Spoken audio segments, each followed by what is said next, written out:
I'm Daryl C. Murphy, and you're listening to The Common.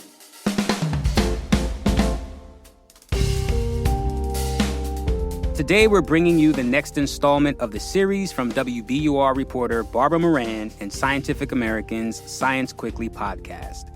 In today's episode, Barb looks at some of the big-ticket solutions that could help solve the Cape's water problems.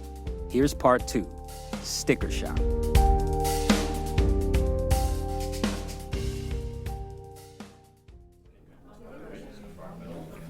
All right, excuse me, everybody. I think we're going to get going. Starting in late 2022 and continuing into the next year, concerned residents gathered for a series of public meetings with representatives from the Massachusetts Department of Environmental Protection.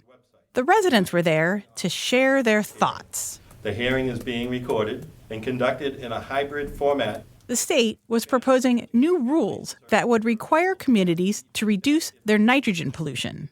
In some places, that meant people would potentially have to install new $35,000 septic systems.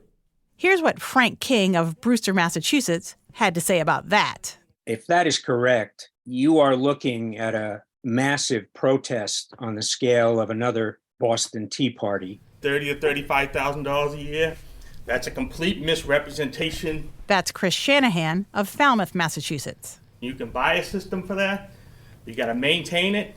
You got to fix parts. It just never ends. So lifetime expense is more like $80,000 or $100,000 over 30 years. I'm not somebody that has a McMansion. I've got a 3-bedroom home that's been in my family for a bazillion years. Joan Hutchings of North Truro, Massachusetts. She said her town already made her upgrade her septic system. Now the state's going to have me do something else? I don't know. I might put an outhouse out back. Seriously. People are concerned about the cost, as you heard, but they're also concerned about whether these new systems even work. Can they actually prevent water pollution? I wondered the same thing, so I went to see an expert. My name is Brian Baumgartner. I'm the director of the Massachusetts Alternative Septic System Test Center. You met Brian briefly in episode 1. Now we're on his home turf, a 2.5-acre outdoor laboratory on Cape Cod known as MassTC. Brian's team is on a mission to find the best septic systems in the world.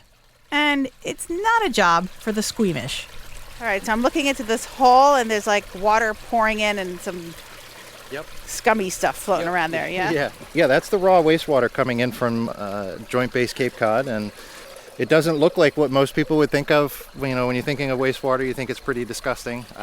Maybe I've just gotten so used to it. I don't know. It is a little disgusting. It's got kind of a smell. It's one of the less glorious parts of MassTC, but it's a necessity. It's brown gold. Brown gold for us. MassTC uses that brown gold to test prototype septic systems from all over the world. I asked Brian to show me one, although it's hard to see much at the facility. A lot of what we do here is underground, because, of course, for the most part, septic systems are in homes would be underground. Brian walks over to a grassy mound that looks weirdly like a burial site, which it is, actually. He says that buried underneath our feet is a new kind of septic system that removes nitrogen from wastewater. Here's how it works. Wastewater flows into a tank, and all the solid stuff sinks to the bottom. The liquid left floating on top includes our pee, which is rich in nitrogen, phosphorus, and other nutrients. This liquid flows out of the tank and then flows into the actual unit itself. Another tank that's under our feet. Yep. There's another tank that's about 12 feet long right here. Okay. And inside that tank are a number of compartments. The compartments contain limestone rocks and wood chips. These ingredients create a breeding ground for bacteria that eat nitrogen. They convert it into harmless nitrogen gas before it gets into the groundwater. Other systems remove nitrogen in different ways. Brian and his team test the water coming out of each system to see how well it works. And he says this one has been working pretty well. So far, the data look very encouraging. Every day we get a little bit more data, we get a little bit more confidence that the technology can work.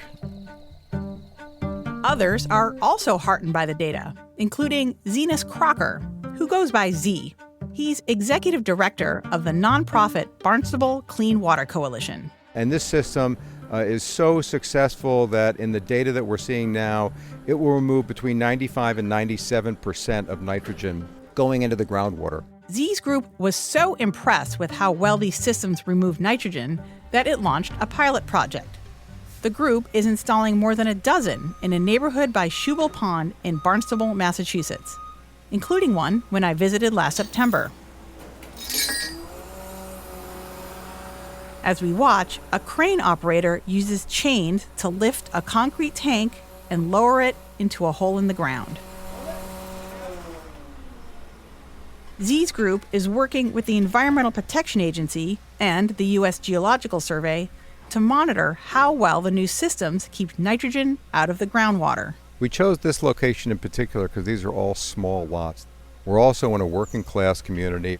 Generally, we're looking at full-time residents here and people who really can't afford necessarily to upgrade their septic systems. The Barnstable Clean Water Coalition paid to install the systems in this neighborhood. The homeowners paid nothing, which won't be an option for the whole Cape. But there is another approach to stopping wastewater pollution, switching from septic tanks to sewage pipes, which would bring the waste to a treatment plant. And that's what Barnstable is doing in other parts of the town. I went to Barnstable's town hall to meet the guy in charge. Hi, how you doing? Good. I have a 9 o'clock interview with Mark Ells. Okay, sure. Okay. He'll be right with you. Mark Ells is Barnstable's town manager. We've seen a significant deterioration of our base to the point where we don't have shellfish, we don't have finfish, so we want to make sure that we put in place solutions that help us to address not only what we know today, but what we're anticipating tomorrow. Barnstable is the largest town on the Cape, and parts are pretty urban, with houses and commercial buildings relatively close together. In places like this, sewer systems are a practical and cost-effective choice. So, the town has begun a massive expansion of its sewer system, planning to extend service to almost 12,000 properties. It'll take 30 years and cost more than $1 billion. The town got local, state, and federal funding to help cover the expansion costs, but homeowners will still have to pay. First, there's a town assessment of up to $10,000. Then homeowners have to pay to get their house hooked up to the sewer line and pay for someone to deal with their old septic tank. And then they'll have a monthly sewer bill. The final cost, spread over decades, is probably in the range of $20,000 to $30,000 or more per house. And there's another cost to installing sewer lines. Seemingly constant roadwork and traffic jams. One day last fall, cars crawled along as Superintendent Mike Donovan's crew dug up the main road into Barnstable. Is this going to be like what your company does for like the next 3 decades? Well, hopefully. Yeah, that's what we do for a living. We're installing sewer all over the Cape right now. But even this ambitious, expensive sewer expansion will take decades to reach some neighborhoods in Barnstable. Pat Ullman lives across the street from Shubal Pond, and she's seen it turn green with toxic algae. She says a few decades is too long to keep polluting the water. If we don't start cleaning it up now, you might not even want to walk down by that pond by then. Luckily, Pat is part of the neighborhood pilot project that got new septic systems installed for free. She says she understands that other homeowners are feeling sticker shock, but the pollution has to stop. The Cape economy is still people coming here in the summer. So if they can't swim in our ponds, they can't swim in our ocean, they can't boat, there's not going to be any reason for them to come here. There may be another solution, a cheaper one. It won't solve all the Cape's water problems, but it could help a lot. We'll talk about that next week in the final part of this Scientific American WBUR Fascination miniseries. This story has been a co-production of WBUR and Scientific American, reported and hosted by WBUR's Barbara Moran. I'm Darrell C. Murphy, and we'll be back with part 3 of Barb's series tomorrow. Talk to you then.